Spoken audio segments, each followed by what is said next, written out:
You're saying you have the same dream every single night? And you always wake up at exactly 12:40 to pee? Am? The man in the cartoon cat mask looked at Leo. Dude, you've got it made.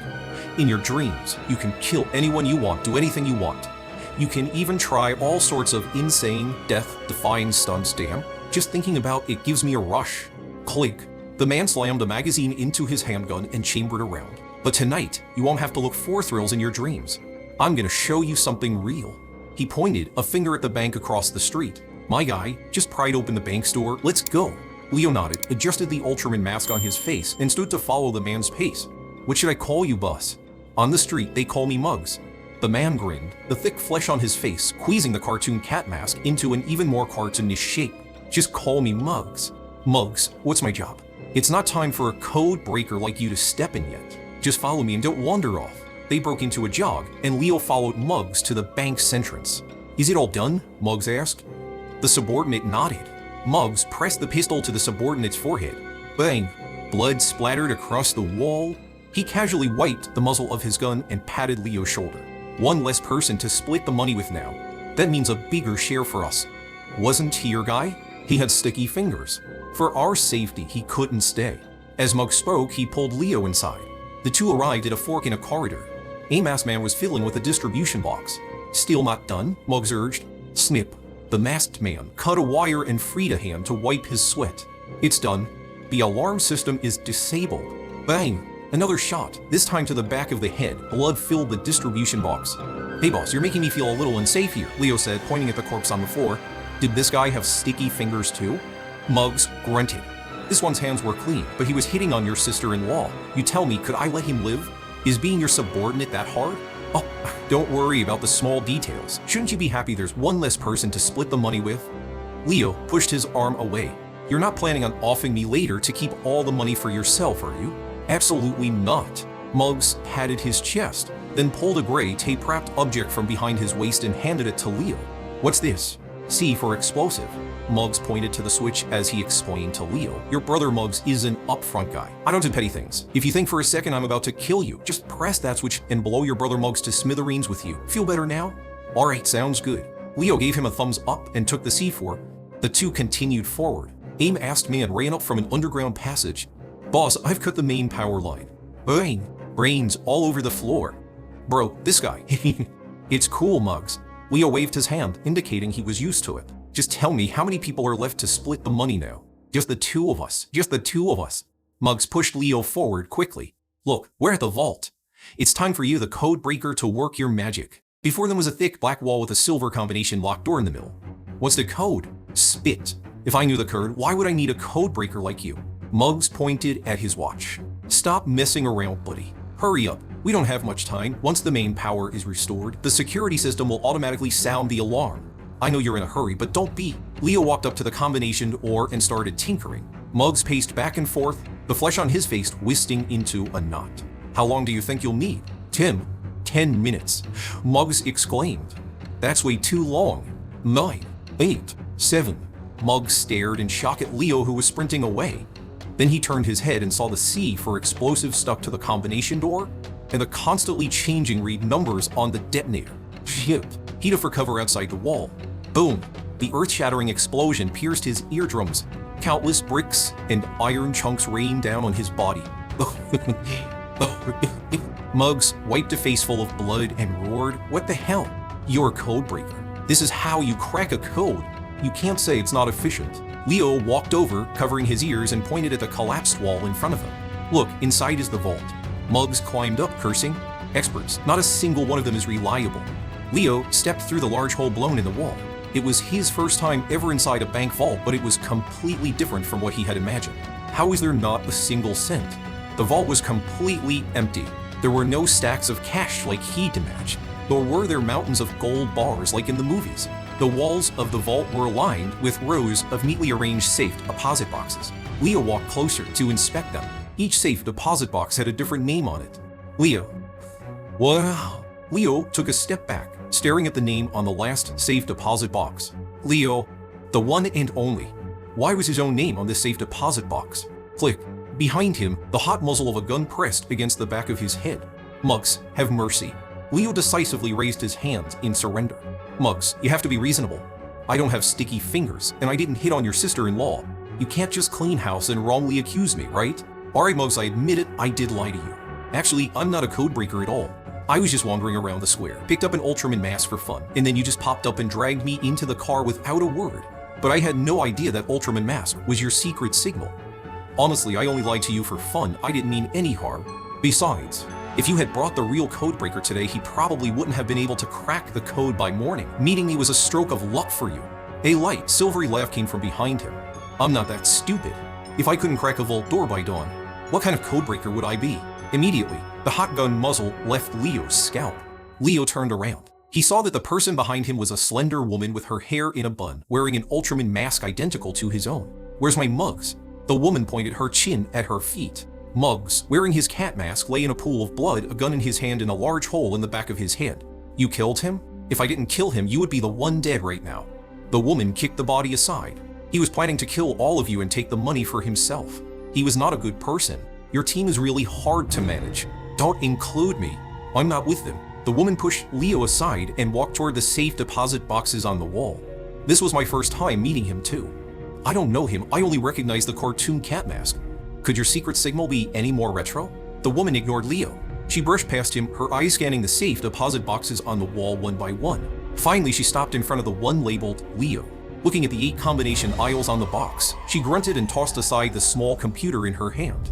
It's a mechanical lock. The woman pressed her ear to the safe, clicking the combination aisles back and forth. What's in this Leo safe deposit box? Leo leaned in from behind. I don't know. Do you know Leo? No. Then why are you trying to open his safe? Why do you have so many questions?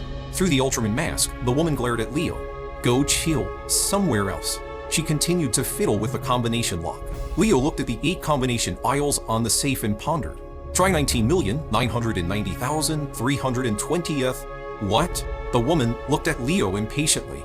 I said, the code for that safe, try 19,990,320th. What's that number? My birthday, Leo answered with certainty. Are you insane? The woman asked sincerely. Listen. Leo took a deep breath. His serious gaze pierced through the Ultraman mask, looking at the other Ultraman. The alarm could go off any second. No one's joking in a situation like this. My goal is the same as yours. In fact, I'm even more curious than you are about what's hidden in this safe. Trust me. Leo took a step forward, his expression grave. This code is definitely right. The woman looked at Leo without speaking, but it was clear she was convinced by his confident demeanor. You, say it again. 19,990,320th. Click, clack. The woman set the 8 combination aisles, glanced back at Leo, and pressed a latch. Click. It didn't open. Huh? Leo was stunned. The code was wrong. The woman's eyebrow twitched, and she took a deep breath. I really should have let Muggs kill you. He insisted on being called Muggs. Enough. The woman couldn't take it anymore and pulled out her gun, pointing it at Leo. Through gritted teeth, she said, say one more word, and I'll kill you. Leo raised his hands and obediently took 2 steps back.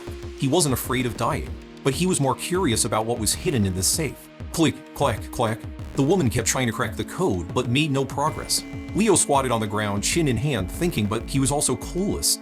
Clang, with a crisp sound of a circuit connecting, a piercing alarm blared all around. It seemed the main power line was restored, triggering the automatical arm. The woman slammed her fist on the safe inside. Leo lifted his watch and glanced at the time. 12:41 p.m. 53 a.m. He stood up and stretched. No time left. Let's come back tomorrow. The woman laughed scornfully as if she'd heard the biggest joke in the world. You blew this place up like this. You think you'll have a chance to come back tomorrow? You certainly won't have a chance. Leo smiled faintly. But I can. I can do this every day. He waved at the woman. Bye-bye. Boom. A sudden flash of white light. The entire world was illuminated. No time to feel any pain. No time to react at all. The searing white light instantly swallowed everything, vaporizing this world into nothingness. The night wind lifted the curtains, making them dance and cast shadows. Moonlight filtered through the glass, sprinkling a layer of frost. From downstairs came the shouts of men at the night market stalls, playing drinking games. The sound of a toilet flushing echoed from the bathroom next door. The manuscript papers on the desk fluttered in the wind, and the notebook opened and closed like a clam on the bed in the corner of the bedroom. Leo opened his eyes. He sniffled, sat up, and looked at the digital clock on his nightstand. December 7th, 2022, 12:42 p.m. 1 a.m. What a crazy plot today. A total mess. Leo rubbed his arms, which had been chilled by the night wind, and recalled the dream he just had. Mugs, Ultraman masks, a beautiful secret agent. It was also ridiculous. It was like shooting a movie with a bunch of idiots. Leo coughed twice, feeling like he had caught a bit of a cold. Only then did he realize he had forgotten to close the window before sleeping last night. The early winter night wind was no joke. After closing the old sliding window, the noise from the night market downstairs lessened considerably. Without the assault of the night wind, the room felt warmer. Leo poured himself a glass of hot water, took a few sips, and looked at the full moon outside the window. What exactly is hidden in that safe deposit box with my name on it? Ever since he was born, Leo had the same dream every single night, day after day, year after year. No matter how old Leo was, where he slept, or what he did during the day, once he entered dreamland, he would inevitably appear in that strange yet familiar square. Strange because Leo was certain he had never been to this square in real life. Familiar because after more than 20 years, Leo had explored every inch of this square. He knew every child, every tree, and even every blade of grass here. As a child, Leo was terrified of this dream. Every day it was the same people, the same city, the same events, unchanging. To Leo, the dream was like a prison from which he could never escape. A good friend he played with yesterday would become a stranger again today. A person who died before his eyes yesterday would greet him with a smile today. No matter how much chaos he caused, the next day's dream would be as peaceful as ever. He was like a prisoner trapped in time, sentenced to life imprisonment, repeating the same day over and over. He had discovered long ago that the dream world would be destroyed at exactly 12:40 p.m. And he would wake up at exactly 12:40 p.m. So he learned to exploit a bug in the system. As long as he stayed up past 12:40 p.m. Before sleeping, he was guaranteed not to dream. And it was true. So for a long time during his childhood, Leo would stay up past 12:40 p.m. and before going to sleep, dream Leslie. But after he grew up, starting from junior high, Leo's perspective changed. Not only did he accept this repetitive nightmare, he even learned how to enjoy this sweet dream. In reality, he was disciplined for everything he did, but in his dreams, he could do whatever he wanted lawlessly. No need to follow any rules, no need to worry about any consequences. He could go on a wild driving rampage, killing everything in his path. This daily repetitive dream became Leo's outlet during his teenage years. Once he accepted this setup, Leo felt that this dream, where he bore no responsibility and feared no death, was simply amazing. While his classmates were still playing childish games like Bomberman and Maple Story, Leo was already enjoying Riders Republic, Sleeping Dogs, and Stalker 3 in his dreams. From then on, Leo no longer stayed up late. The first thing he did after school was his homework. After finishing his homework without a moment's delay, he would wash up and go straight to bed, making his parents exclaim that their prodigal son had returned. It was also from this time that Leo discovered that he wouldn't absolutely wake up at 12:40 p.m. If he died in the dream, he would immediately wake up in reality. During his middle school years, the most common way Leo died was by being shot by the police. A headshot from a sniper, execution on the spot by SWAT, being riddled with bullets while on the run. He had experienced it all to the point where it had become commonplace. And it was because of this long-term, high-intensity escape training in his dreams that in high school, Leo won the city's youth park hour league championship for 3 consecutive years, making his teachers exclaim that he was gifted in both mind and body. To this day, this dream remains Leo's daily amusement park. Now that he was 23, his thoughts and mind had matured considerably, and he hadn't done anything criminal in a long time. These days, he preferred to just wander around in his dreams, participating in other people's stories and experiencing 100 different lives. Although the dream always repeated the same day. Thankfully, the dream world was large enough that even after more than 20 years of playing around, Leo still made new discoveries every day. Just like the dream he just had, Leo had robbed banks many times in his teens, but that vault full of safe deposit boxes was a first for him. He wasn't surprised to see his own name on a safe deposit box. After all, it was his own dream. He was the protagonist, so having his name there was normal. He was just wondering, why was the code wrong? Leo finished his cup of hot water. He felt much warmer. He placed the cup on his desk, unable to figure it out.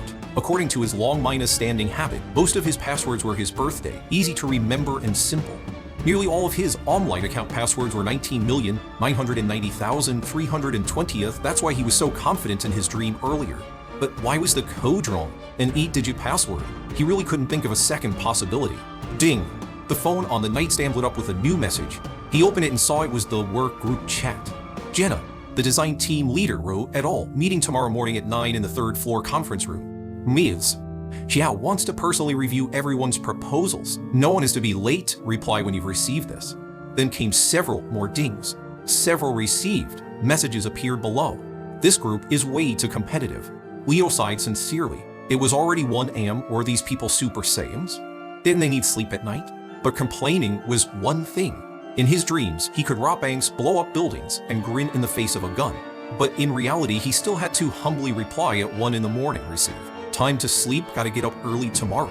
Leo lay back down in bed, set his alarm, and tossed his phone onto the nightstand with a thud. Jenna, furious, slammed the folder onto the table. I told you all last night. Today, Ms. Zhao is personally reviewing your proposals. And look at this. What is this garbage you've all come up with? The entire third floor conference room was dead silent. Everyone was looking down. Jenna was furious. She took out a sketch and slapped it on the table. What is our new brand all about? It's youth, it's girlishness. I asked you to design a brandage and you give me a fox in black stockings waving its tail? And you? Jenna slapped down another sketch, glaring at the girl next to Leo, a lion in her eyes. Do you have some misunderstanding of our new brand? Your drawing of a little rabbit is okay, but are you serious with this floral scarf and thick cotton coat? My grandmother dresses more stylishly than this rabbit. Our Ms. Zhao has said it countless times. She's been very specific, everyone. Kitty. You've all heard of Hello Kitty, right? You've all seen it, right? What we want is a brand image just like Hello Kitty. The chubby guy to Leo's left muttered under his breath, they pay us peanuts and expect Hello Kitty. Fatty, what are you mumbling about? No, nothing, Jenna. I was saying Hello Kitty is the best. Perfect. Fatty jumped in fright. Jenna's roars filled the entire conference room. Leo closed his eyes, spinning his pen, still thinking about the safe from yesterday's dream. An 8-digit password. What could it be? And what was hidden inside the safe? Listening to Jenna's yelling, Leo thought of the cat mask on Mug's face. That was also a cartoon cat image. A few simple strokes, yet it vividly captured the cuteness and energy of a cat. Especially when the mask was stretched over Mug's huge face. It had a kind of quirky, contrasting beauty. He had to admit, that cat image was indeed very cutely designed. Simple yet exquisite, fresh and direct. Lost in thought, Leo sketched the cartoon cat on a piece of paper with a few strokes. The female colleague next to him leaned over. Leo, what are you drawing? A little kitty? Wow, it's so cute. The female colleague next to him looked at Leo's simple sketch captivated. Leo, why didn't you show such a great design to Gia? Instantly, all eyes in the conference room shot in their direction.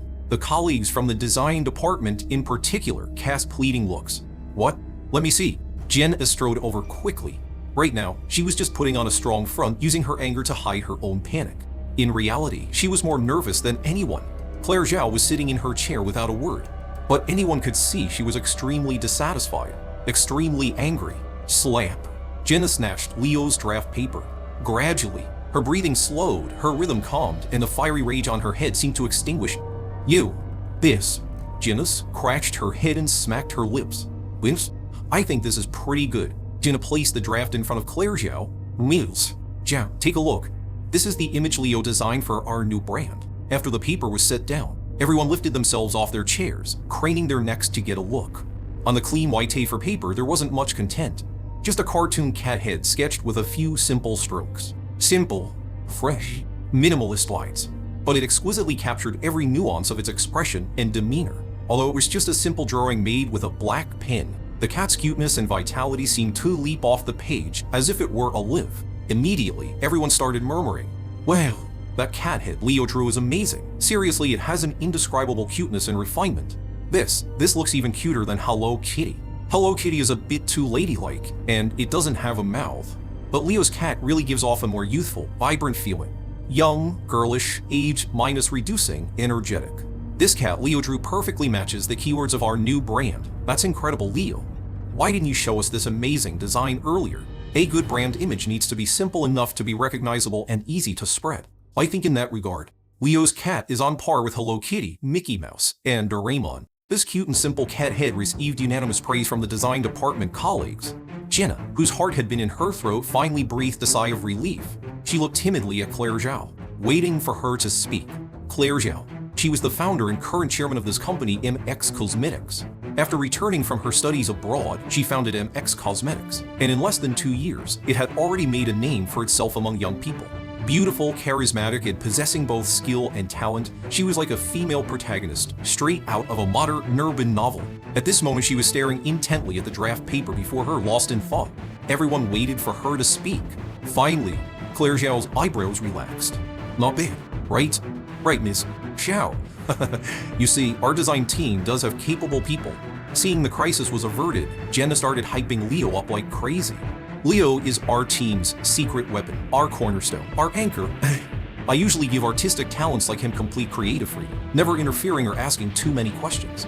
Leo, why don't you tell us? Xiao, how you designed this cat image? What was your inspiration? Claire Zhao also looked up, her gaze full of anticipation for Leo. I dreamed it up. Leo told the truth. Leo, genocide in frustration. Really? What a great opportunity to showcase himself. The silly kid had no idea how to cherish it. Many colleagues were amused by Leo's statement, thinking it was quite bold. But Claire Zhao smiled and nodded. What one thinks about by day, one dreams about by night. Many great inventions and creations in history were completed in dreams. The chemist Mendeleev, after working tirelessly for 3 days and nights, pieced together the periodic table of elements in a dream. Einstein was also inspired by a dream about skiing, which led him to ponder the effects of the speed of light and subsequently proposed the theory of special relativity. But it's undeniable that without prior effort and accumulation, just dreaming alone won't yield results. I'm sure Leo has put a lot of thought and effort into this project. Clap, clap, clap, clap, clap, clap. Someone started it, and the entire conference room erupted in applause for Leo. It made Leo a bit embarrassed. He really didn't deserve it. However, after the applause died down, Claire Zhao picked up the draft paper again, looked at the cute cat head, and said just a cat head is definitely not enough. Whether it's for packaging, posters, or brand collaborations, we need a full minus body image, including its limbs, clothes, shoes. All of these can be changed later. We must have an original concept to work from. Claire Zhao put down the draft paper and looked at Leo. Leo, could you please also draw the body and attire for this cat? Hearing Claire Zhao's words, everyone suddenly felt their excitement was premature. Indeed, you can't just have a head. What did this cartoon cat's body look like? What were its proportions, its posture, what clothes and shoes did it wear? Everyone looked at Leo expectantly, and at that moment Leo was taking a tactical sip of water. Then he took a sip of tea. The masked mug's wore only had a cat head on it. Who the hell knew what the cat's body looked like? But this wasn't a problem for Leo. The person who tied the bell must be the one to untie it. He just had to go back into his dream, find Muggs again, and ask about the origin of the mask on his face. No problem. Leo put down his teacup. The design drafts are at home. I'll bring him in tomorrow. That evening, after washing up, Leo glanced at the clock on his nightstand. It was 9:01 p.m. From yesterday's dream, Leo had already figured out the complete story. The cause was that Muggs and the female codebreaker had arranged to rob a bank together. They didn't know each other, so they had agreed on a secret signal. The one wearing the cat mask was Muggs. The one wearing the Ultraman mask was the codebreaker. Yesterday it was because Leo casually picked up an Ultraman mask and put it on that he was mistaken for the codebreaker by Muggs and taken to rob the bank. Therefore, all I have to do today is the same as yesterday. Put on the Ultraman mask, and Muggs will definitely show up again. Leo closed the window tightly. He'd already experienced the cold winter wind yesterday.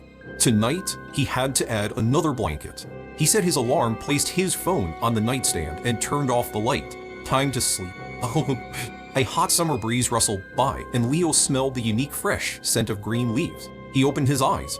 In the brightly lit square, children were chasing each other. Catch me, take this. Ultra minus slide. I want a candy apple. Whoa, I don't want to go home. I want to play more. Mommy, I want to ride the bike. Leo looked up at the electronic billboard in the center of the square. The top right corner displayed the time and date. August 28th, 2624. 9:37 a.m. 17 p.m. All along, Leo had felt the most unreasonable part of his dream was the time setting. August 28th, 2624. It was 600 years ahead of the real world Leo lived in. But the scenes of life and the level of technological development in the dream were no different from 2022. This was simply ridiculous. How could human technology not have developed at all, remaining stagnant for 600 years? He had tried to find answers in the dream's libraries and on the internet, but all historical information in the dream was vague, including lottery numbers, major historical events, and big news from centuries ago.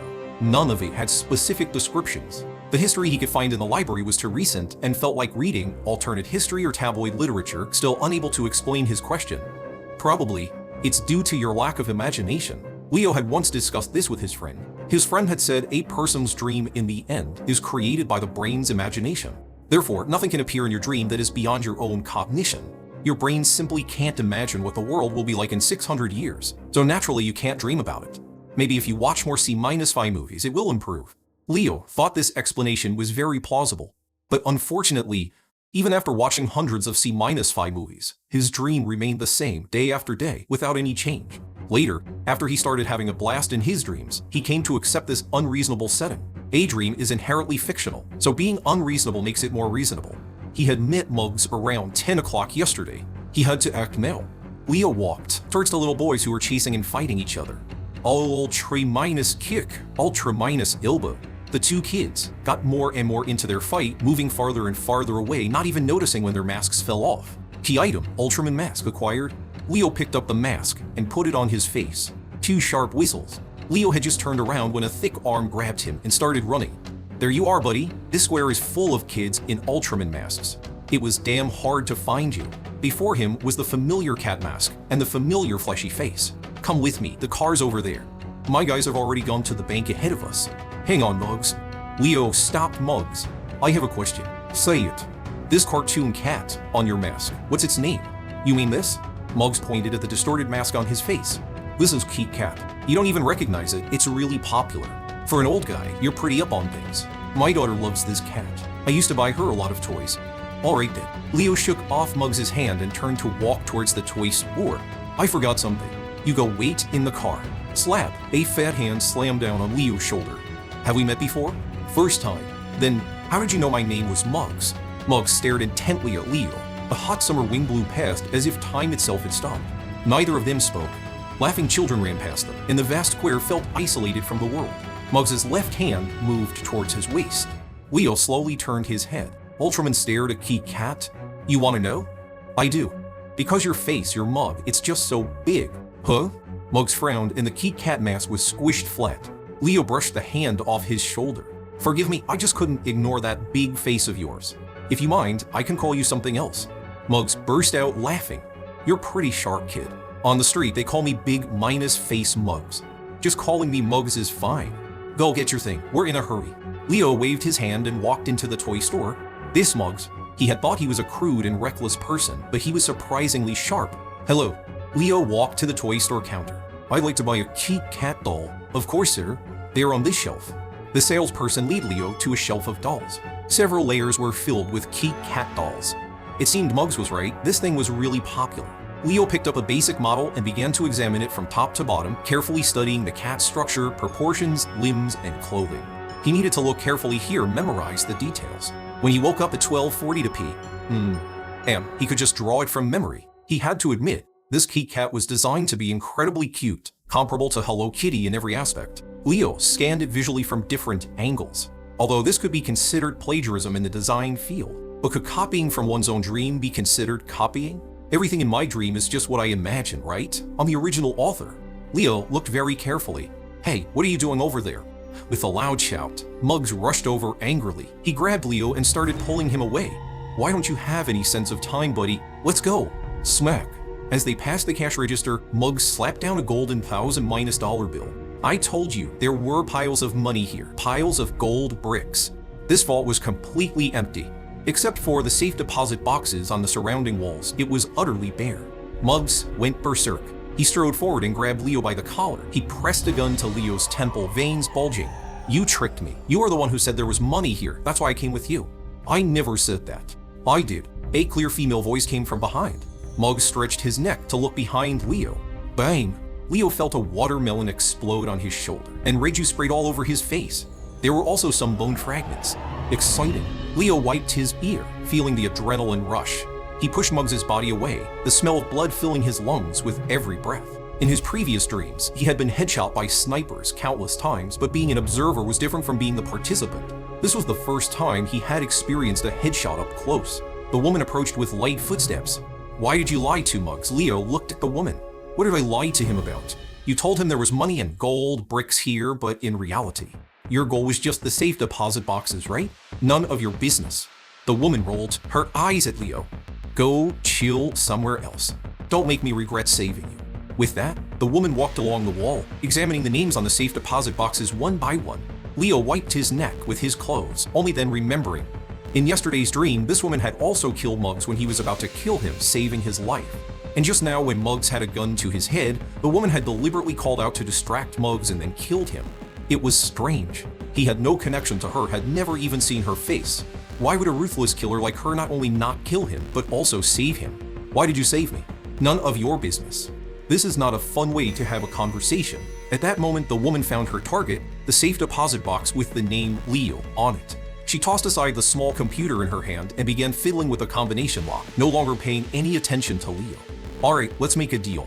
Leo, step forward. You tell me why you saved me, and I'll help you open the safe. It's a great deal for you.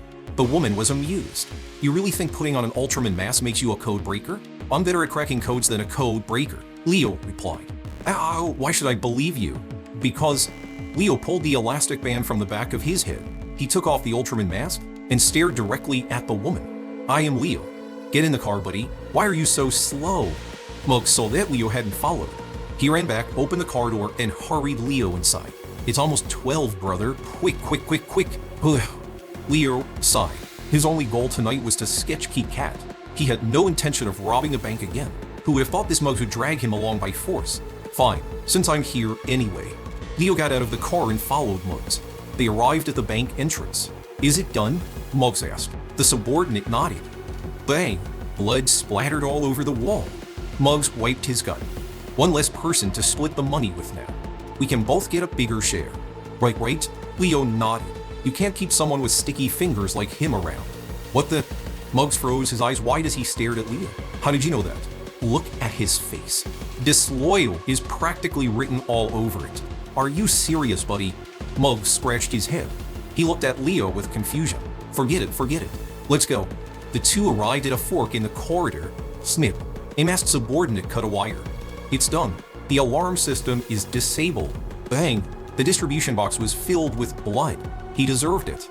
Leo, a purist at heart, sneered, a scumbag like him who hits on his boss's wife is getting off easy with death.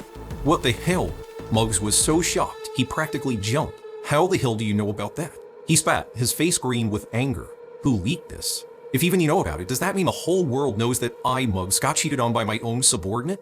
Well, not the whole world. Leo consoled Muggs. I could just tell by looking at his face. See this guy's face? It's practically got I hit on my boss's wife written all over it. Are you messing with me, buddy? He's writing an essay on his face, is he? Besides, Muggs kicked the body over. His back was to you. He was wearing a mask, and it's pitch black. How could you see his face? I'm giving you an out. Just take it. Do you really want me to say the whole world knows? Let's go. We're in a hurry. A fat man ran up from an underground passage. Boss. Bang. Muggs turned to look at Leo. Leo also looked at him without speaking. Do you know why I killed him? This one, I really don't know. Leo shook his head. This guy was the worst of them all. He was planning to kill all of us and take the money for himself. He even had his escape route planned out. You tell me, should I have killed him or not? You two should stop calling the kettle black. The two continued forward and arrived in front of the bank vault. The familiar black wall. The familiar silver combination door. Buddy, it's your turn. Muggs pointed at the combination door in front of him. You better hurry up and crack this code. Once the main power is restored, the security system here will automatically sound the alarm. Don't worry, I only need 10 seconds. You're that good. Muggs' voice cracked with astonishment. Leo reached for Muggs' lower back. Hey, what are you doing? Borrowing your C4. Leo pressed the switch and stuck the C for explosive onto the silver combination or run. Shoot. The earth-shattering explosion pierced their eardrums, and countless bricks fell as the entire passage filled with smoke and dust, turning everything gray. P2EY. Muggs climbed up and spit out a mouthful of dust. This is how you codebreakers crack codes. Where's the expert part in that? You can't say it's not efficient. Leo walked over from the other end of the passage. How did you get so far? I just saw you flying on the wall. Muggs climbed up, staring in shock at where Leo had just been. It's called Park Hour. The dust settled. The combinationer was long gone, leaving a large hole in the black wall. Muggs quickly ran inside, and Leo followed. Muggs looked left and right. Where's the money? Who are you asking? I'm asking you where the money is. Neither of them spoke. The atmosphere was a bit awkward. Actually, the woman was the first to break the silence. From the moment I saw you in the square pretending to be me and getting into Muggs' car, I thought there was something wrong with you. So the misunderstanding's cleared up now? Now I'm even more certain. Leo threw up his hands in resignation. So you still don't believe me, huh? But since you're here to steal Leo's safe deposit box, you must have investigated this Leo person, right? Don't you know what he looks like? Leo pointed to his own face. Take a good look at my face. Compare it to the photos from your investigation. See if it's a perfect match. The woman shook her head. I haven't investigated the owner of the safe. I don't know what Leo looks like. Leo was speechless. He had never imagined that proving he was himself would be so difficult. But it doesn't matter who you are. The woman spoke again. If you can really help me open this safe, I can tell you the answer. She crossed her arms, looking at the clueless combination lock. If it were an electronic lock, I could crack it in a few minutes. But it just had to be a mechanical lock and an 8-digit one at that. Neither brute force nor listening for clicks will crack it in a short amount of time. She turned to look at Leo. So I don't care who you are. You could be anyone. But as long as you can open this safe, you're my partner. Deal. Leo extended a friendly right hand, although he wanted to get the answer out of her first. But right now, there was no way to prove he was Leo. He had no valuable bargaining chips, so he had to compromise. What should I call you? CC. The woman reached out and high-fived Leo. Just call me CC. Leo realized that none of the characters in his dreams seemed to have normal names. What's your plan? CC looked at Leo. Let's try the date I turned 18 first. We'll try all the significant dates one by one. No need to look. Leo racked his brain, coming up with one date after another that was related to him. CC was there trying them one by one. But Leo nearly fried his brain and still couldn't guess the correct password. My mom's birthday. Still not right? CC shook her head. Why not try your grandma's birthday? I actually don't know my grandma's birthday. Can't you tell I'm being sarcastic? You just tried the birthdays of all your aunts and uncles, even your dogs. Can't you think of a different approach? CC looked at Leo puzzled. Why does it have to be a date? For an 8-digit password, are there no other possibilities? Leo waved his hand. It's definitely a date, trust me. I can tell just by looking at the structure. It's a long-minded standing habit of mine when setting passwords. You're assuming you are Leo and thinking from his perspective? Let me reiterate. Leo was exasperated. I'm not assuming I'm Leo. I am Leo. Can you just be quiet and not disturb my thinking? You're really getting into character. CC scoffed. All the dates you mentioned are from centuries ago. If I wasn't so desperate, I would be standing here listening to your nonsense. All your family members ancient monsters who have lived for hundreds of years? Leo closed his eyes. His hands ran through his hair. Think. He had to think harder. What was it? What other date had he not thought of? Leo felt his brain was overheating, running on overload, but he had tried every date related to him that he could think of. None of them worked. This made Leo himself lose confidence. Was this really his safe deposit box? But this was his dream. In his own dream, could someone else's safe deposit box appear? Leo recalled what his friend had told him. Nothing can appear in your dream that is beyond your own cognition. So, this 8-digit password, it must be in his memory. What had he not thought of? What had he forgotten? What was hidden away? Playing with a crisp sound of a circuit connecting. Wow! A piercing alarm blared all around. The main circuit was restored. Automatic alarm. Damn it. Leo was frantic. He kicked the safe. Think faster, CC shouted. The piercing. Wow! The alarm was like a bomb's countdown, making one tense and irritable. I'm thinking. Leo's nails scratched his scalp. I can't think of it. A splitting headache. Brain overload. Leo felt the whole world spinning, as if he had been thrown into a constantly rotating Rubik's Cube. Familiar memories flashed past him like a TV changing channels. If you can't figure it out, the police will be here. I really shouldn't have believed you. Leo strained his eyes to look at his watch. 12:41 p.m. 27 a.m. Now, it wasn't just about the police. There were only 33 seconds left in the dream. Are you going to make it or not? CC roared. What about all that big talk from before? Don't shout. The shouting, the alarm, the ringing in his ears. Leo's head was about to explode. The Rubik's Cube of memories spun faster and faster. Countless dusty memories burst forth like a flood. The images before his eyes were like a revolving lantern. Leo felt dizzy and nauseous. The deepest buried part of his heart was violently uncovered. I used to like a girl. Leo clutched his forehead, speaking through gritted teeth. Are you crazy? I don't have time for your love stories. CC heard over the alarm. She was my desk mate. I don't want to hear it. I didn't even want to say it. This is all for you, Leo shouted, looking up and pointing at the safe. 19,990,707, her birthday. Leo felt like a clown.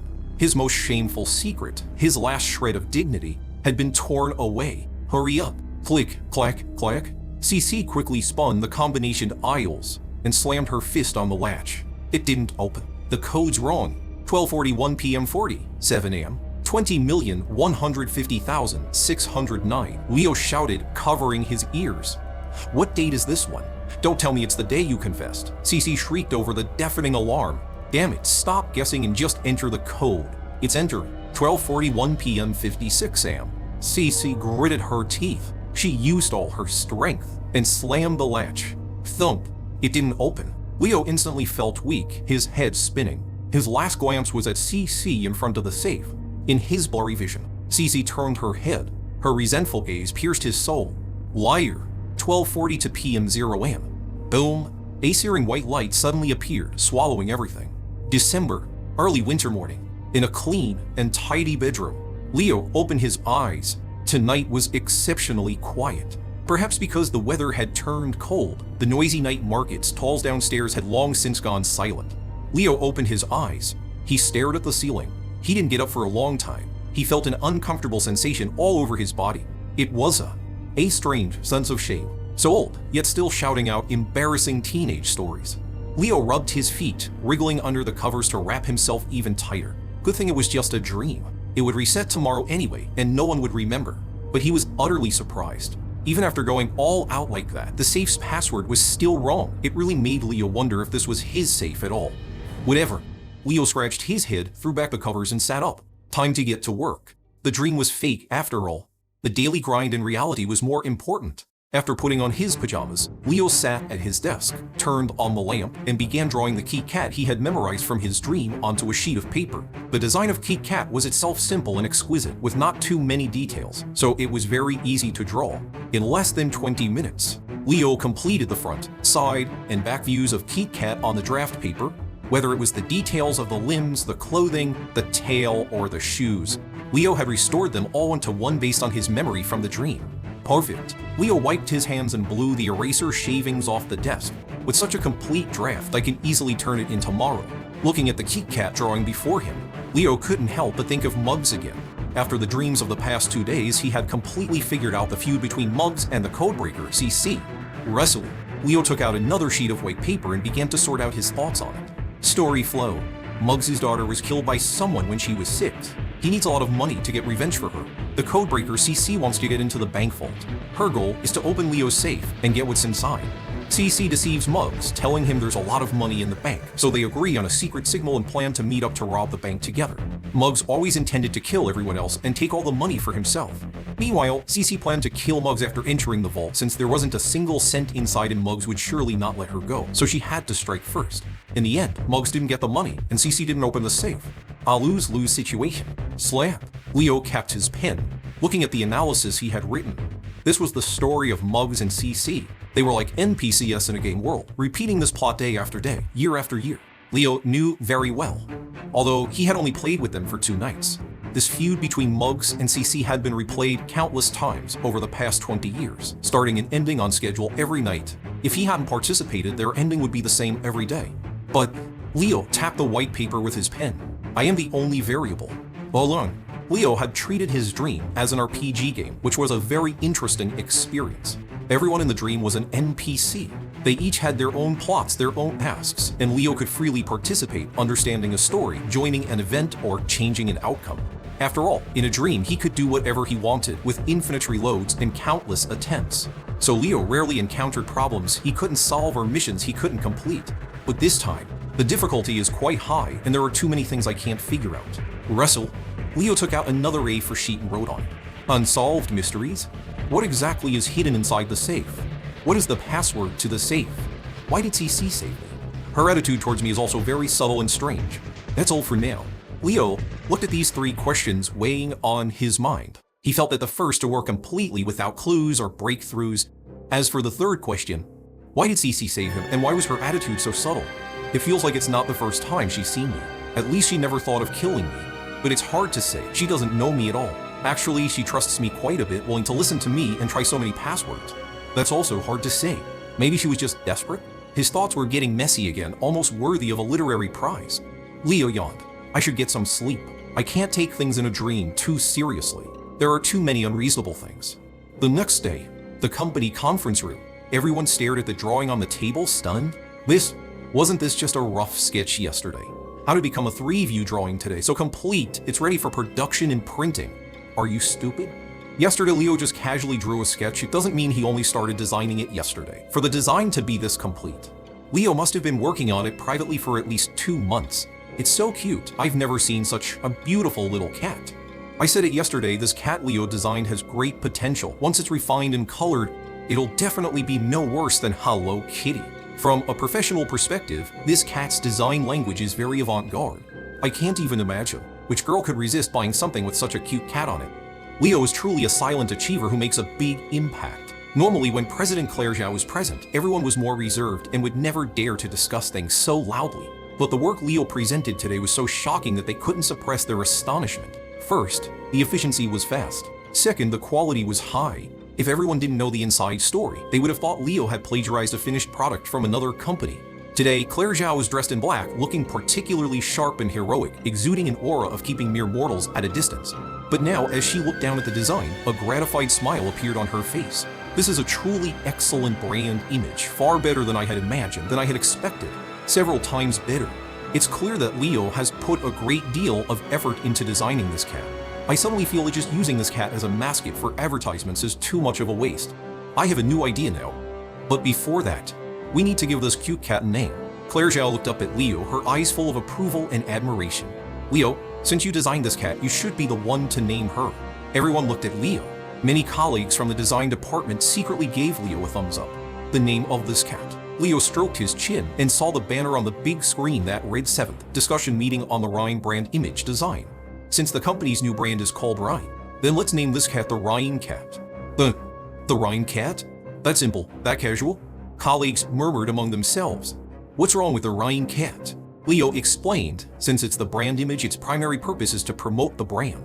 I don't think there's a more suitable name than the Rhine Cat. The Rhine Cat, that's indeed good. Claire Zhao nodded. From the company's perspective, your willingness to tie this cat to the brand name is something we'd naturally be thrilled about.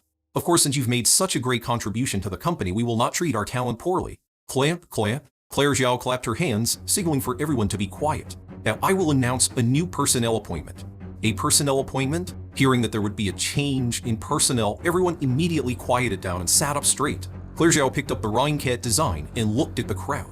I believe everyone can see the potential value and development prospects of this Rhine Cat that Leo designed. So as I said just now, it would be a bit of a waste to only use it as a promotional mascot. Therefore, I plan to establish a brand new department specifically responsible for the IP development of the Rhine Cat. In the future, the Rhine Cat will not only be the mascot for Rhine Cosmetics, but also an independent IP image. We can produce Rhine Cat merchandise, animations, dolls, apparel, and various other licensed products. This can better enhance the influence of our Rhine brand, which in turn will feed back into the cosmetics market. This new department will be temporarily named the Rhine Cat IP Development and Operations Group. It will be on the same level as other official departments and will report directly to me. And the leader of this group will be Leo. Boom. Leo? Such a high-level, important department directly under Ms. How supervision would be led by someone as inexperienced as Leo? But after the initial shock, everyone thought about it. Wasn't this what Leo deserved? He was able to design the Rhine Cat. He had proven with his skills that he was more than capable of handling this position. In an instant, thunderous applause erupted. Colleagues excitedly congratulated Leo. Amazing. Leo, you're a team leader now. How about you transfer me to your department? I'll be your soldier. You have to treat us to dinner tonight, Leo, right? Your rank and salary are now the same as Jenna's. Your salary has at least tripled at the team leader level. Who looks at salary anymore? Just the performance bonus alone is several times the salary. Not to mention, according to our company's rules, Leo also gets copyright royalties. So say no more, Leo, you have to treat us big tonight. Team leader, Leo. Don't forget your friends now that you've made it big. You're now the youngest team leader in our company. Your future is limitless. The excited colleagues surrounded Leo, almost tossing him in the air to celebrate. All right, I'll treat. You all stop shouting. Honestly, even Leo was very surprised by Claire Zhao's personnel appointment. After all, he was indeed too inexperienced, having been at the company for less than a year. Keep up the good work, Leo. Claire Zhao walked over to Leo and smiled at him. I really like the cat you designed, and I'm very optimistic about your talent. I hope you can help our MX company expand its business territory. Cosmetics are ultimately replaceable consumer goods. Only culture and art can endure through history. Perhaps hundreds of years from now, people will no longer use MX company's cosmetics, but they will still remember the Rhine Cat. With that, Claire Zhao turned and left. I look forward to your work results. Keep it up. Returning home that night, it was already past 10. Everyone was happy at the dinner party. Leo had always been popular, so everyone was very happy for his promotion. During their chat, a few company veterans told Leo that Ms. Zhao's methods for promoting people had always been bold and aggressive. The reason our MX company has developed so well, just making a name for itself nationwide in only 2 years, is inseparable from Ms. Zhao's practice of promoting talent regardless of conventions. But our Ms. Zhao is just as decisive when it comes to firing people. You'll have to be more cautious in the future. After taking a shower, Leo poured himself a glass of yogurt. It helped with the alcohol, and he felt much more comfortable after drinking it. I didn't expect that something from a dream could actually be useful. For so many years, Leo had only thought about having fun in his dreams and had never tried to bring something out of them. Although things in dreams are fake, art and design have no distinction between real and fake. He recalled what Claire Zhao had said. Mendeleev invented the periodic table in a dream, and Einstein was inspired to create the theory of special relativity in a dream.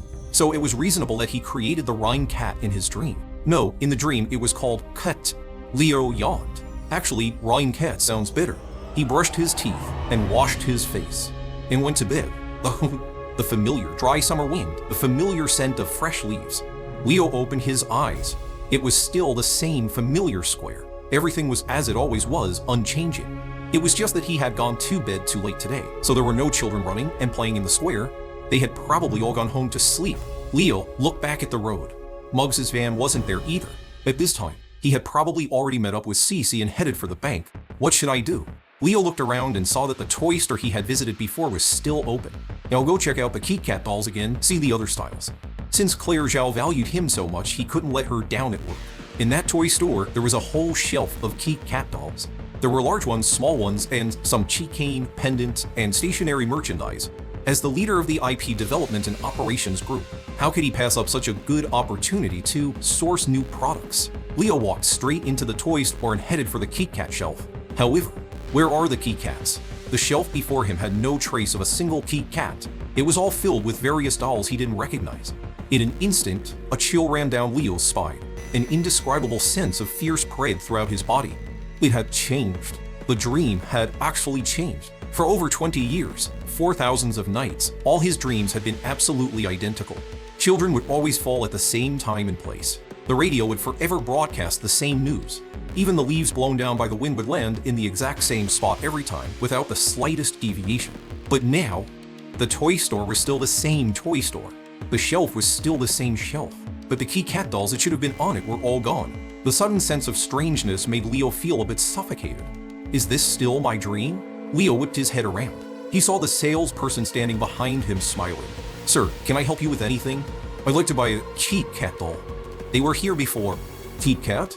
The salesperson tilted his head. With a puzzled look, he said, Sir, are you sure you remember correctly? Our store has never sold anything called a Kit Kat. Have you never heard of Kit Kat? Never heard of it. The salesperson scratched his head, looking bewildered. Sir, are you sure you didn't remember the name wrong? Our store is a very complete selection of dolls. How about you describe what the doll looks like and I'll help you find it? Leo thought for a moment. Well, the cat's expression is like this. Leo scrunched up his face, mimicking Kit Kat's expression. Oh, I see. The salesperson's face instantly lit up. I know which one, sir. Yes, the doll you want is over here. He led Leo to the most central, prominent, and largest shelf in the store. Look, they're all here. The dazzlingly lit shelf before them was at least a dozen levels high, utterly magnificent. Sir, this is the cat you were talking about, right? The salesperson smiled and introduced it. This is our store's bestseller. This cat has been popular for hundreds of years and is still a favorite. But you did get the name wrong. This cat's name is... Yes, I see it. At that moment, Leo felt as if a bucket of ice water had been poured over his head. Two huge speakers on either side played a catchy tune. On the shelf, hundreds of identical cats stared straight at him. On the central advertising board, huge letters read, "A century's best seller." The hottest item of the era, the Rhine cat. The midnight square was now deserted. All the surrounding shops had turned off their lights and closed for the night. Only tireless insects buzzed against the streetleted, and the mournful chirping of cicadas added a touch of tranquility to the hot summer night. Leo sat on a bench feeling like he didn't belong in this world. It was so strange, so out of place. He opened his palm, and it was a Rhine cat keychain. It was all he could afford. This cat, every line, every detail, every feature was identical to the Kit Kat from his previous dreams. The only difference was, its name had changed from Kit Kat to the Rhine cat. Why would it change? He couldn't describe the feeling in his heart. Fear? Terror? Not quite. But there was a strange sense of being lost, a feeling of powerlessness, of no longer being in control. He had always thought he was the god of his dream world, able to do as he pleased with the entire dream world revolving around him. But now, he thought of the plot of The Truman Show and felt like a puppet being kept in a pen. Boom! The world's swallowing white light arrived right on schedule at 12:42 p. Burning everything to ash. Whoosh! The night wind blew. Leo opened his eyes. He saw the translucent curtains dancing wildly in the air. Forgot to close the window again. He wrapped the blanket tighter, but he couldn't block the chill that rose from his heart. Thought a dream that never changed. Change was the ultimate form of terror. Leo picked up his phone from the nightstand. He dialed a number. Hello? Jake, something's happened. What's wrong? The person on the other end jolted. My dream. It's changed. That's great news. On the other end of the line, Jake was overjoyed. This means your condition is improving. I've told you before, right? I said if you watch more C-fi movies and read C-fi novels, your dream world will definitely change. Did you dream of spaceships and two-dimensional foils? No, it's not that kind of change. Leo sat up, hearing a lot of noise from the other end of the phone. Where are you? Watching the game at a bar, the Qatar World Cup. Wanna come? It's not far from your place. Leo looked at the clock. It was already past 1 in the morning. But thinking about the change in his dream, he had lost all desire to sleep. Alright, wait for me. Leo got out of the taxi. Before he even entered the bar, he could hear the roar of the crowd and cheers from inside. Looking at the bar's sign, it seemed like a quiet bar for drinking and chatting, but with the Qatar World Cup going on, they probably had a special soccer event. Over here, Leo, sit here. Jake squeezed through the crowd, his belly leading the way, and pulled Leo to a small table in the corner. Let's watch from here. I'll go get more beer. Wait, I didn't come here to watch the game. We'll talk while we watch. With that, Jake's stout body twisted back into the crowd.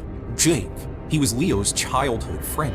Their parents were co-workers at the same factory, and they were born in the same residential compound. Perhaps it was fate. Kindergarten, elementary school, junior high, high school, they were always in the same or adjacent classes.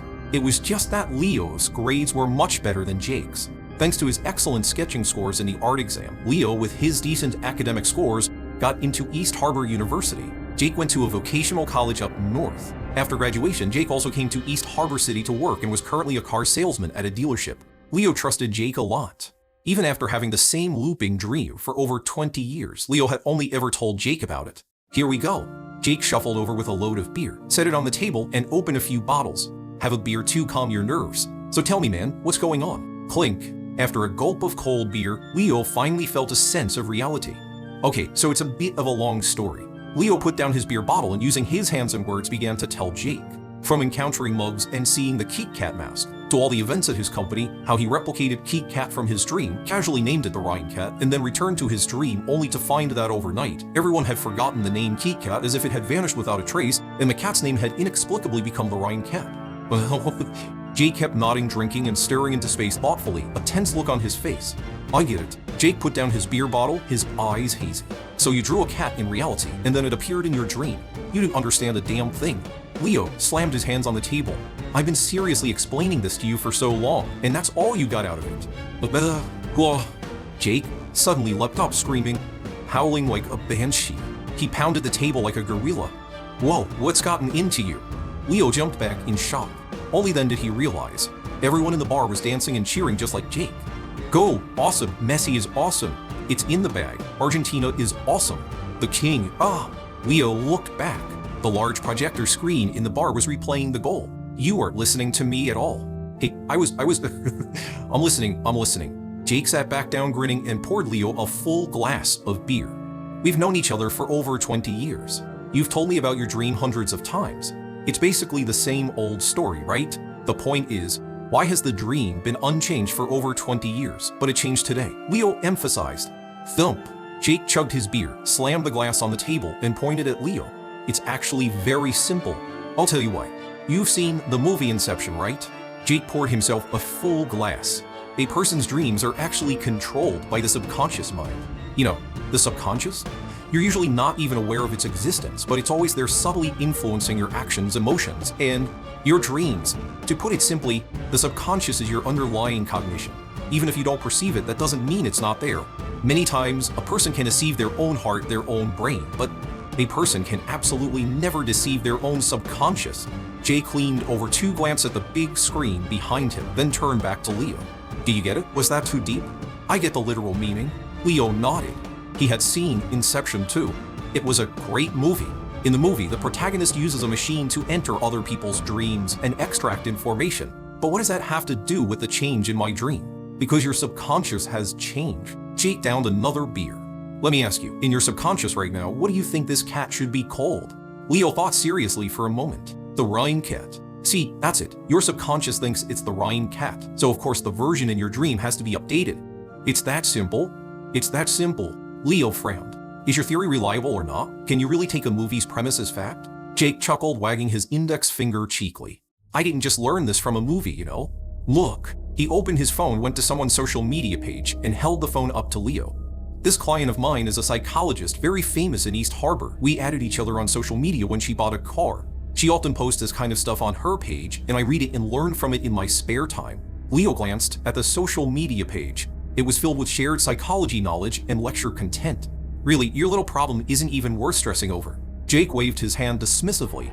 When it comes down to it, what's so strange about something from the real world appearing in a dream? The day something from a dream appears in reality, that's when you'll have a real problem. With that, Jake took his beer glass and went back to watching the game, shaking his head. The Argentinian team scored again. The whole bar was deafening. Leo sat in his chair thinking about what Jake had said. The cold beer in his glass gradually warmed. Jake might not be the most educated person, but what he said was often very persuasive. Thinking about it carefully, there really wasn't anything strange about something from the real world appearing in a dream. Weren't everyone's dreams just a collage of fragments from reality? In fact, only the doll's name had changed in his dream. The cat was still the same cat, completely unchanged. Thinking about it this way, it seemed he had been overly sensitive. Ultimately, Argentina won the match. Amid the cheers of the fans and drinking buddies, the bar gradually emptied. That was awesome. I really hope Argentina makes it to the finals. It would be best if they win the championship. In the cold wind, Jake, his face flushed and his beer belly protruding, bounced on the spot. Leo, I heard you got promoted? Yeah, just a team leader, but it's a direct minus reporting group on the same level as a department. Nice, man. You've made it big. Jake threw his arm around Leo's neck and laughed. Hurry up and make some money. When you're rich, come buy a car from me. Next time for sure. Claire Zhao was, as expected, incredibly efficient. When Leo arrived at the company today, his work group and office were already set up. Leo got his own private office. Although it wasn't large, it had everything he needed. His workstation had also been upgraded to that of a department head. A huge single desk, a brand new top-of-the-line Apple all-in-one computer, and a separate bookshelf. With these kinds of perks and benefits, how could he not be motivated to work? Leo took the latest Rhine cat-designed rafts and went to report to Claire Zhao. Claire Zhao's office was on the 22nd floor with 2 combination locks. Besides Claire Zhao herself, no one else knew the codes. Come in. Claire Zhao remotely opened the door from inside, and Leo walked into the office. This was his first time in this office. It was just as the legend said, clean, simple, without a single unnecessary item. But the space was truly massive, with 2 separate break rooms on the side. Today, Claire Zhao wore a white trench coat and exquisite makeup. Her silver earrings sparkled in the sunlight. Usually, her hair would be tied up, making her look sharp and competent. But today it was gently draped over her neck, making her seem much more approachable. Very good. After reviewing Leo's designed rafts, Claire Zhao nodded in satisfaction. Give them to the production department. Have them find a factory and start production. They'll be released along with our Rhine brand's debut products as a free gift. Once the sample dolls are produced, bring one to me first. Might quite like this Rhine cat. Okay, after agreeing, Leo picked up the designed rafts and left. Hey, Leo, Claire Zhao called out to him. I see from your resume that you graduated from East Harbor University. Yes, Ms. Zhao. Claire Zhao looked him up and down.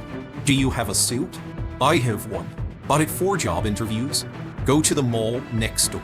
Pick out a suit at the Brioni store. Claire Zhao looked down at her documents. Go now. There's a science fundraising gala tonight. You'll accompany me.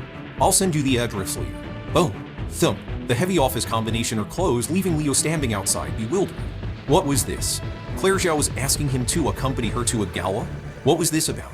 However, other team leaders also frequently had to attend dinners and social events at night.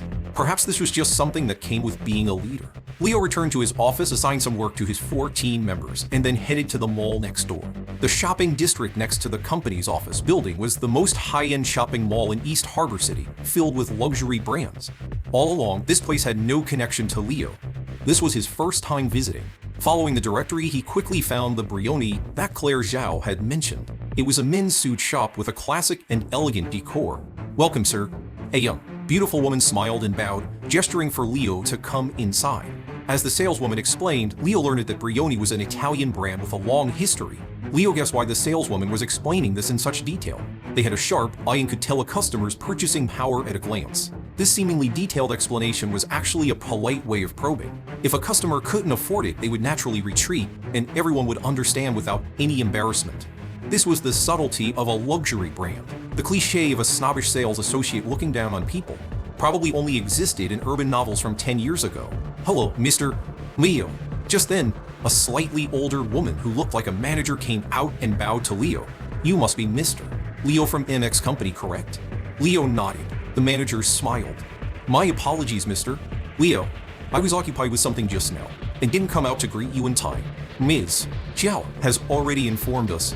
Please come with me. The ones displayed out here are all basic models. The high-end styles you're looking for are in the back room." The manager dismissed the saleswoman and led Leo into the back room. "Mr. Leo, please come in." Upon entering the room, Leo found the lighting to be very bright. The room was furnished with European style wooden furniture that had a sense of age. In the center of the room were several glass display cases, each containing a perfectly pressed suit. "Mr. Leo, since you are attending the gala this evening, there's certainly not enough time to tailor a suit from scratch. The ones on display here are some of our standard models. Please see which suit you like and I'll take it out for you to try on. You have a very fine figure, so after a few minor alterations by our tailor, you'll be able to wear it right away. Personally, I would recommend this one on the left. Its style is not quite so formal and the color combination is a bit more vibrant." Listening to the manager's introduction, Leo turned to look at the glass case on the left. It was a blue minus black suit. Leo could tell this suit was a tier above the ones outside in every aspect. "I'll try this one then." Leo had only worn a suit once in his life. Rather than choosing for himself, he trusted a professional's eye. After trying it on, Leo looked in the mirror. It's true that clothes make the man. A top-tier suit really did make a difference. "This is the one." "Very good, Mr. Leo. Please follow me this way, and I'll have our tailor take your measurements for alterations. By the way, would you like me to recommend a tie for you?" "Yes, please choose one for me." Sometime later, Leo walked out of the store carrying a suit box. It was the first time he learned that such high-end suits were usually kept in boxes. The manager told him that when he got home, he should take the suit out of the box and hang it up vertically to prevent wrinkles. The box's purpose was to protect the suit during transport. Quite delicate, Leo felt like he was carrying a box of gold. He was curious about how much this so-called top-tier suit cost, but there were no price tags on the 3 glass cases. And the manager had charged it directly to Claire Zhao's account. So in the end, Leo never found out the price. At 7 p.m., Leo took a taxi to the gala venue. This was the most luxurious mansion in all of East Harbor City. After the car stopped, a dedicated usher opened the door, his hand shielding the top of the door frame. "Sir, please be careful getting out." Leo walked towards the main hall. On the way, several guests walking towards him nodded and smiled, and Leo smiled and nodded back. The entire venue had a European-style decor, exuding elegance and solemnity from every brick and tile. Walking into the main hall, the gala had not yet officially begun. Guests held wine glasses and chatted in scattered groups, while a violin and piano played melodiously on the second floor. The atmosphere reminded Leo of a scene from Titanic. Leo quickly found Claire Zhao. She was wearing a dark red evening gown today, her hair piled high in a very formal style. Leo noticed that her earrings had also changed from the silver ones she wore this morning to a crystalline red, which matched her gown perfectly. Unlike the usual Claire Zhao in business attire, today's Claire Zhao had a more feminine charm, a beauty like a rose on a high branch. "Leo, you're here." Claire Zhao noticed Leo and looked him up and down, nodding. "Good taste. This suit looks great on you." She walked over, pinched the knot of Leo's tie, and tightened it. "Leo, the suit is a man's armor and the tie is the sword in his hand. Remember to tie it tighter next time." "Oh, okay," Leo acknowledged. Patting Leo's collar, Claire Zhao picked up her wine glass again and led him further inside. Tonight's science fundraising gala was organized by the chairman of the East Harbor Chamber of Commerce, Arthur Sterling. She pointed to the burly man laughing and chatting with a group of influential figures at the bottom of the grand staircase. "That's Arthur Sterling, the most famous figure in East Harbor City." "I've heard of him." Leo nodded. The name Arthur Sterling was known by everyone in East Harbor City. This was the one person in the entire city you couldn't afford to cross, and no one dared to. For a major international city like East Harbor with its complex web of overt and covert power, the position of Chamber of Commerce chairman, a role with immense influence and power, was not something an ordinary person could hold. When I was in college, I often heard legendary stories about Arthur Sterling, though I don't know if they're true. There's also a rumor that he's completely devoted to his daughter. Claire Zhao chuckled lightly. That's not false. He spoils his daughter that much? It's not just spoiling. He treats her like a precious gem he's afraid to drop, a sweet he's afraid will melt in his mouth. Claire Zhao looked around and shook her head. Arthur Sterling used to bring his daughter to every banquet. I don't see her today though. A very beautiful young girl. Oh, Leo replied casually. He wasn't interested in this kind of gossip. This was a world completely separate from his. Leo, look over there. Claire Zhao pulled Leo on, pointing in another direction.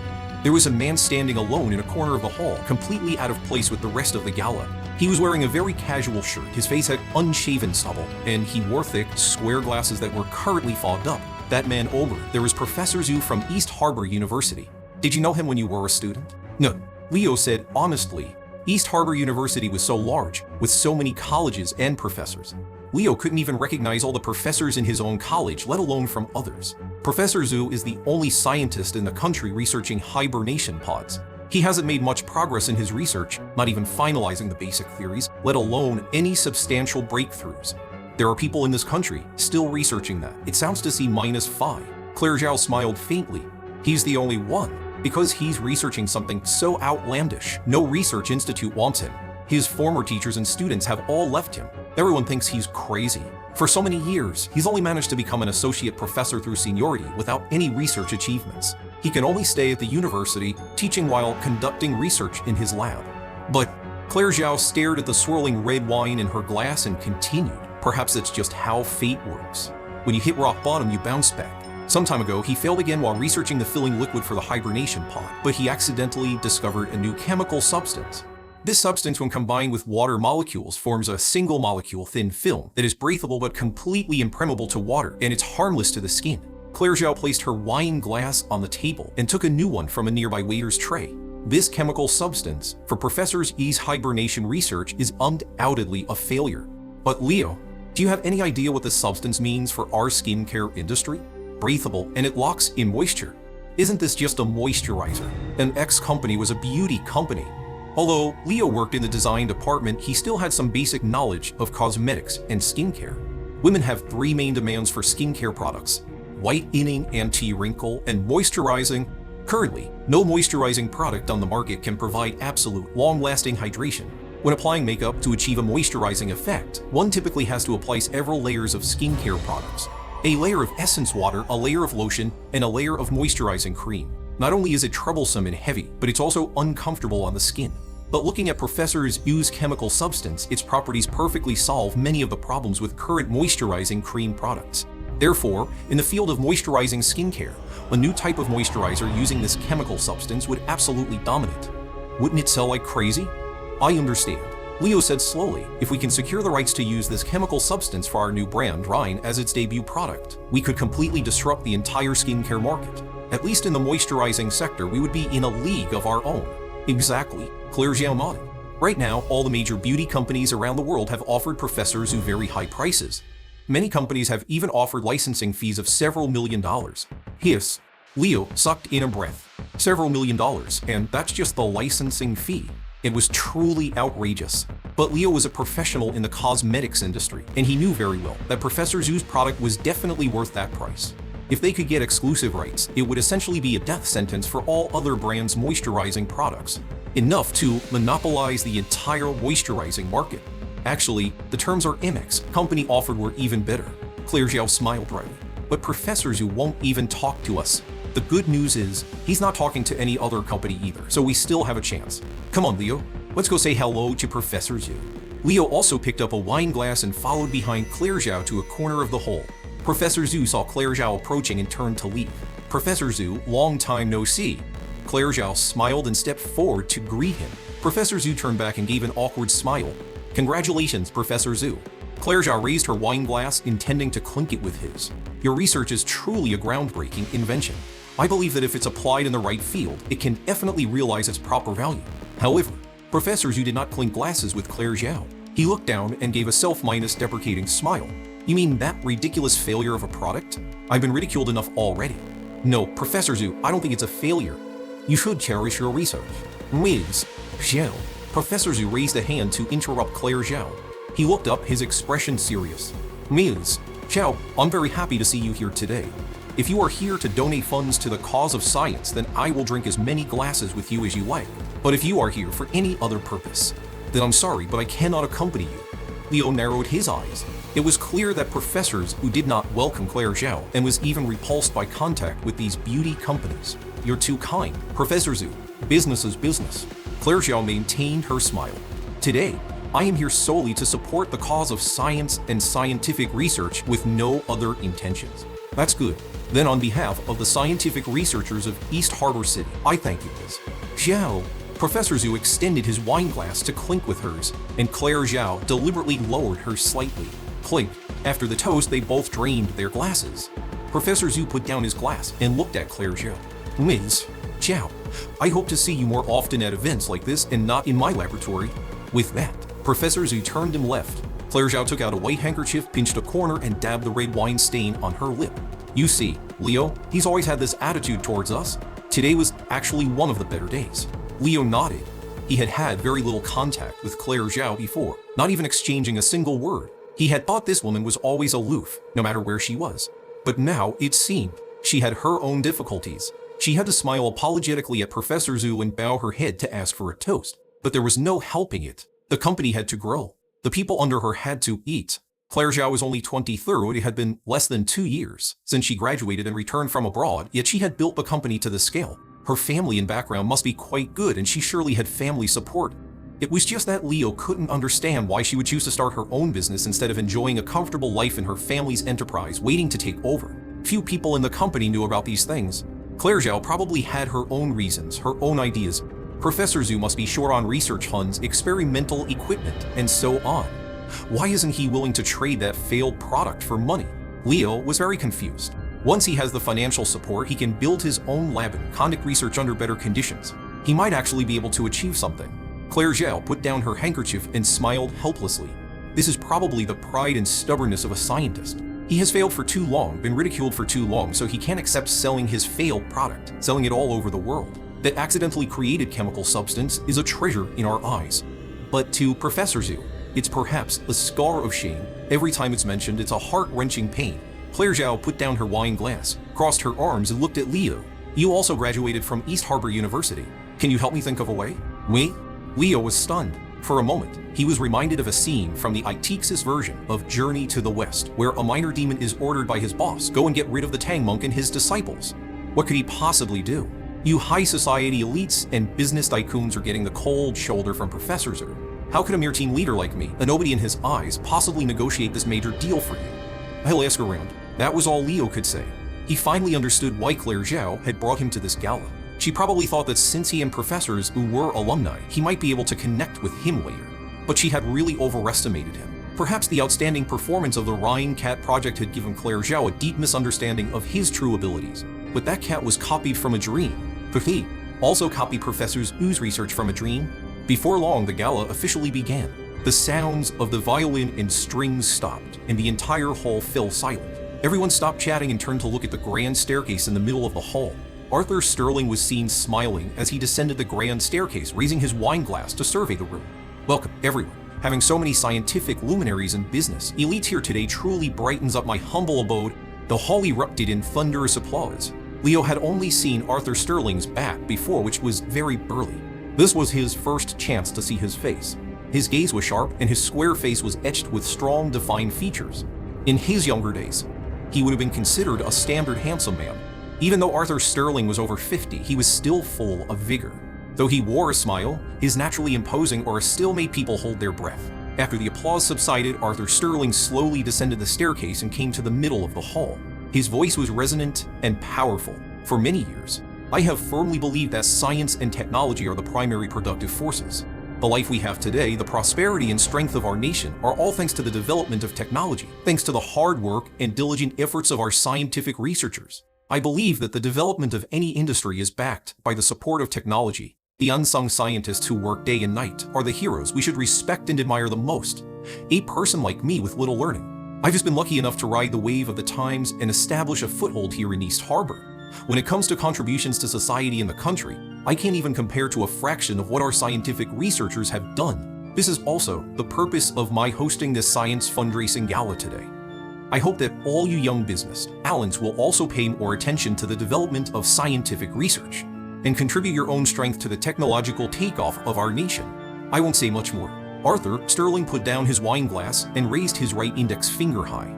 The Sterling Group will donate $100 million to the East Harbor Science Development Fund. The entire hall was in an uproar. $100 million right off the bat. Chairman Sterling was being incredibly generous. After the initial shock, the hall immediately erupted in unprecedentedly enthusiastic applause with praises coming from all around. However, it wasn't over yet. After the applause died down, Arthur Sterling picked up the microphone again and said with a smile that was just a gesture on behalf of the group, not enough to express my personal admiration for our scientific researchers. Now, I will personally donate another $100 million. The entire hall was in a frenzy. $200 million. Arthur Sterling started with $200 million. This immediately pushed the atmosphere of the entire event to its climax. The young entrepreneurs below were all applauding excitedly, their eyes filled with admiration. It was clear that Arthur Sterling's status and prestige in East Harbor were top-notch, and he was genuinely respected and admired from the bottom of their hearts. The applause was endless. It was only then that Leo noticed that Professor Zhu, who had been so proud and aloof just moments before, was now also clapping excitedly, his eyes filled with admiration. This surprised Leo quite a bit.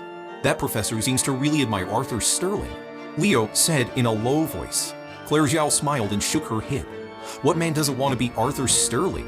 But there's another reason why Professor Zhu is showing Arthur Sterling so much respect. What he said just now wasn't just for show. For all these years, he has been a strong supporter of our nation's scientific research, investing in research institutes, setting up scholarships, sponsoring underprivileged students, investing in niche research projects, assisting overseas scientists in returning to the country. He has truly done a lot for our nation's science. That's why his reputation in the scientific community is so high and his name is so good. Many academicians have publicly praised him. For all these years, Professor Zhu's research has made no progress. Who do you think has been funding him? So that was it. Now Leo understood. He had thought Professor Zhu was out of place at this kind of gala. It turned out he was here out of respect for Arthur Sterling to support the event that was so out of character for him. But from what Claire Zhao had said, what Arthur Sterling was doing was truly noble.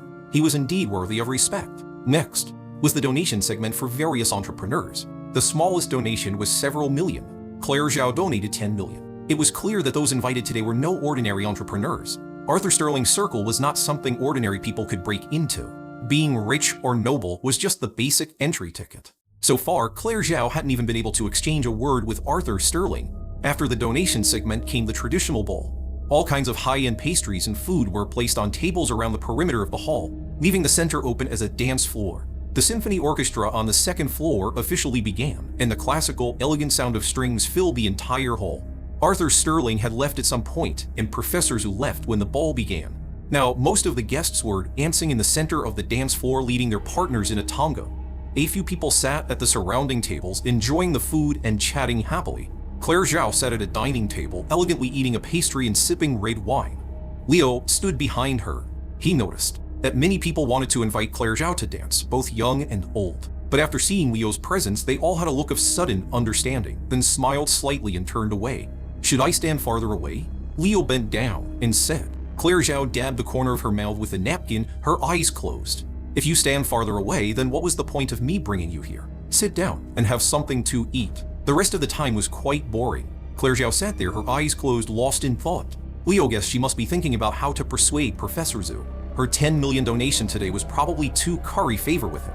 But Leo felt her money was definitely wasted. Professor Zhu was so stubborn and obstinate, he was not someone who could be easily persuaded. Perhaps Arthur Sterling could, since he was Professor Zhu's benefactor. But a man of Arthur Sterling's stature would certainly not intervene on Claire Zhao's behalf. The two were clearly not on the same level. No chance. Leo stopped thinking about it. He couldn't help. In front of these tycoons and magnates, he was just an insignificant little person. In his dreams, he was the lawless demon king of that city. But in East Harbor, he couldn't make a single ripple, couldn't even attract any attention. It would be better to go back to the dream and get to the real business. The gala ended around 9 o'clock. Leo returned home, took off his suit, and washed up. He sat at the desk in his bedroom, thinking about the events of the gala. Tonight's gala had really been an eye-opener for him.